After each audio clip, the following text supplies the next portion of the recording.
Hi friends, hope you're all doing well. And I'm back again with the fifth iteration or the fifth version of my own loud thinking about some of the paradigms which have shifted or changed in the last 20 years that I have been involved in the field of intensive care medicine.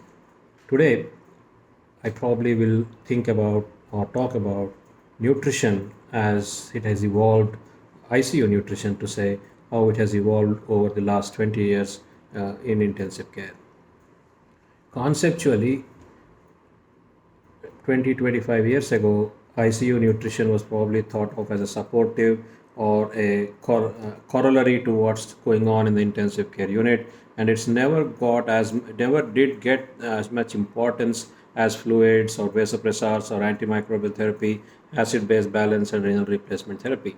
But as we have understood the nuances of ICU nutrition, the importance of sarcopenia, the loss of muscle mass, the means of measuring it, which are all paradigm shifts which have happened, the role of nutrition as an intervention, as a therapy, has probably emerged as one of the big paradigms in intensive care.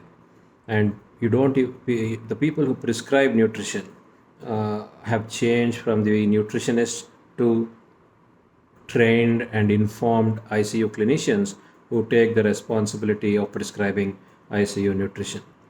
Today, the whole concept of tailoring the nutritional requirements of the patient, formulating it, and delivering it in a way that the acceptable number of calories and the targets are achieved for a good proportion of patients. And the target of nutritional support that is achieved among intensive care patients has become a quality indicator if we want to understand that the importance in intensive care. So that's been one of the major paradigm shifts where nutrition has progressed from a also ran or a 12th man on the field to a impact player in the intensive care unit.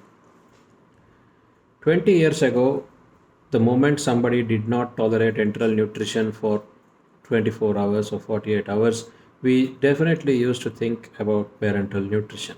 So there are two paradigms here which we need to consider. One, how long can an intensive care patient be starved or be deprived of any form of nutritional support, and what adverse effect it has on the ultimate outcome of these patients, and whether early initiation of parenteral nutrition is necessary for these patients. Yes, there are clearly established guidelines for enteral and parenteral nutrition, but previously the kind of panic that used to set in among intensivists, and if you could not feed your patient in the first 48 hours, is no longer valid.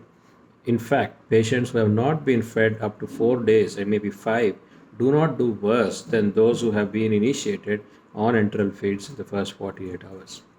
So the paradigm has shifted with early aggressive enteral nutrition or early aggressive initiation of nutritional support plus or minus parenteral nutrition to a more guarded, more measured approach to enteral feeding and ensure that whatever you deliver is tolerated and absorbed by the patient.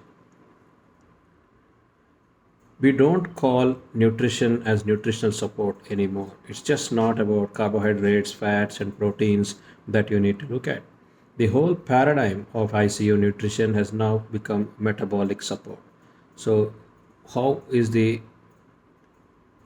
nutritional composition going to impact the inflammatory pathology?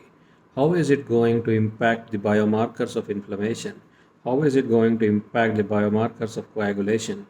What is it going to do to the volume status of the individual?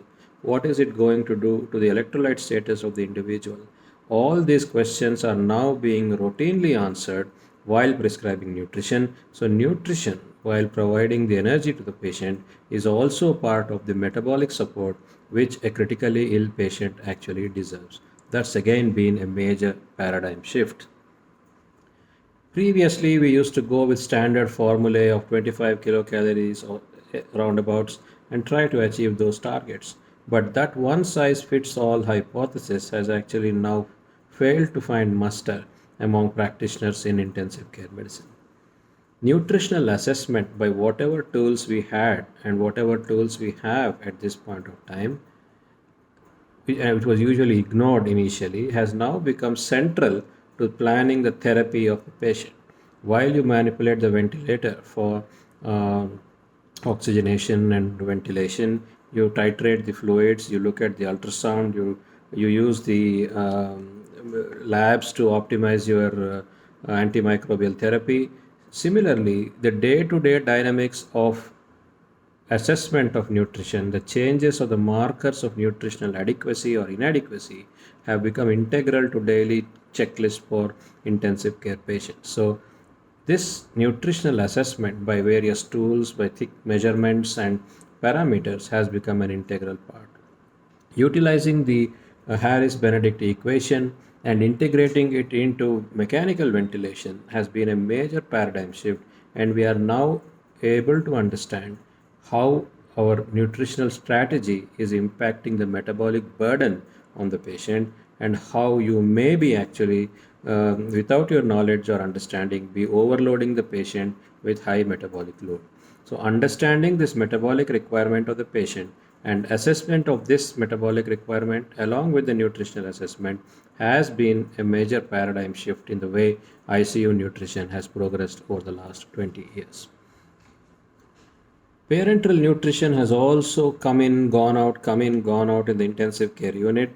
There are multiple formulations available. There are central formulations available. There are peripheral formulations available based on their osmolarity. So you have the choice of choosing and picking your parental nutrition formula and composition and delivering it the way you want into the patients. But the original aggression with which parenteral nutrition was used is no longer being practiced. You have a more balanced approach to the use or judicious use of parenteral nutrition and avoiding overfeeding of these patients. And it has also been understood that over aggressive use of parenteral nutrition, apart from producing the infectious complications which we all know about, also produces a lot of metabolic load on these patients, and it can also impact the coagulation status and the immunity of these patients. So an understanding of what parental nutrition can do, how to make it safer, how to tailor it to individual patients has been a paradigm shift in the field of ICU nutrition. Another area where I think we made some progress and a lot of publications have come in is about patients who are in shock, how you should feed them. You completely refrain from feeding these patients, or you feed them normal calories, or you feed them in a hypocaloric sort of way. What is it that we have tried to achieve? What is it that we are trying to achieve? How much of our targets can we achieve in these patients? Is it okay to completely keep them off feeds completely until the shock reverses? At what shock level can you initiate feeds? These are paradigms which were not answered till recently until the Nutriria study, and then the more recently published Nutriria 3 study have attempted to answer. In fact, hypocaloric feeding, even as low as 600 calories per day, is associated with better shock reversal, earlier shock reversal, shorter length of mechanical ventilation, shorter length of ICU stay, and to some extent better survival among critically ill patients. My own student, Dr. Kiran, worked on this topic last year during his super specialty thesis, and his numbers also seem to be suggesting that feeding these patients up to 600 calories in the intensive care unit when they are on moderate dose of norepinephrine, like one less than a mic per minute, is feasible. It is definitely safe and is associated with better outcomes among patients with sepsis and septic shock who are on vasopressor therapy. So, shock per se, blanket, is not a contraindication for feeding these patients. So, how you feed these patients, with what you feed these patients, and at what rate is something we need to understand as a major paradigm shift. Acute illness definitely warrants some major attention to the nutritional composition.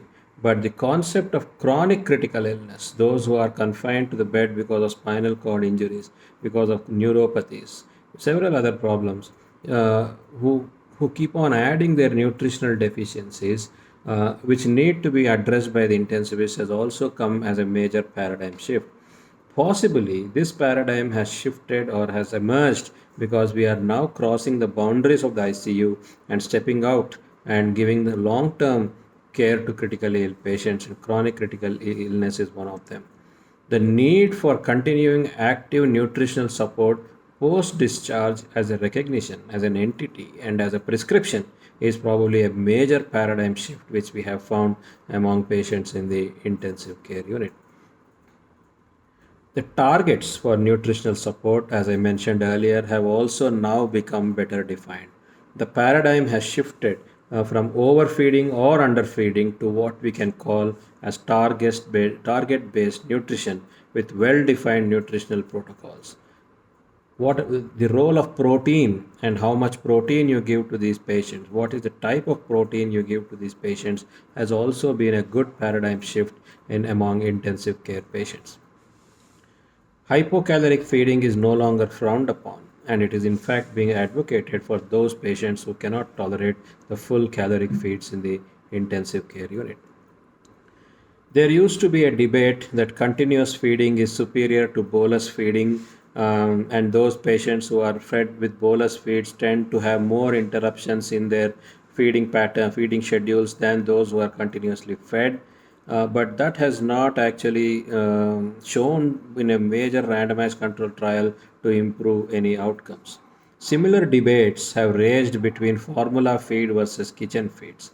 Hospitals which have good laminar flow setups which can manufacture or prepare their own kitchen feeds in a hygienic and safe way have proven and shown that kitchen feeds are probably comparable to formula feeds. But on certain aspects like trace elements, certain aspects like certain vitamin deficiencies are probably less commonly encountered for those patients who are fed with a formula diet than those patients who are fed with a kitchen based diet.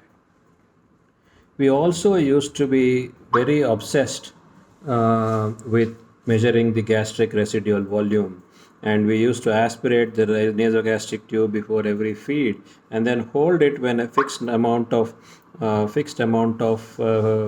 GRV was noted. But the relevance of the gastric residual volume as a marker of feed intolerance has dwindled, and that has been a paradigm shift in the intensive care unit. You still measure the gastric residual volumes maybe 3 or 4 times a day, but that's not a marker of dysfunctional gut. That brings us back to that old adage that if the gut is working, use it, and if it's not working, make it work. So the feeding techniques are no longer focused on GRV based interruptions on feeding, and there is no enthusiasm now for putting all patients who have moderate amounts of GRVs on nasojejunal feeding. There are specific indications for nasojejunal feeding, but the gastric route seems to be the preferred route of feeding, and that's been a major advancement and recognition over the last 20 years. Micronutrient deficiencies again have, we all know about selenium and zinc deficiencies for a long time, but several other micronutrient deficiencies have also cropped up in the last 20 years, which now you can correct them and you know which trace element and which micronutrient contributes to what delays and what derangements in a critically ill patient. That again has been a major paradigm shift. And evolution of ICU nutrition as a mainstream topic for discussion amongst critical care fraternity. The number of publications that happen annually on ICU nutrition, the emerging knowledge on the nuances and the advancements on ICU nutrition has probably been a major paradigm shift in terms of ICU nutrition. So essentially, we have understood when to feed patients. We also have understood that it is not bad to keep them unfed for at least 72 to 96 hours. We know that hypocaloric feeding is possible. Shock patients need not always be starved. Micronutrient deficiencies can now be quantified. The measure anthropometric and other measurements are now available, which will guide you for our therapy.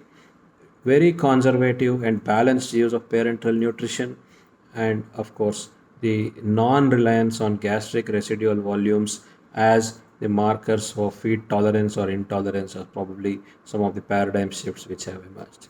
So, friends, these are some of my thoughts about the paradigm shifts that have happened in the field of ICU nutrition. Please do think about it. If you find that I have missed something or you think there's some paradigm that has shifted, please do feel to communicate with me. Thank you very much and have a good day. Bye bye.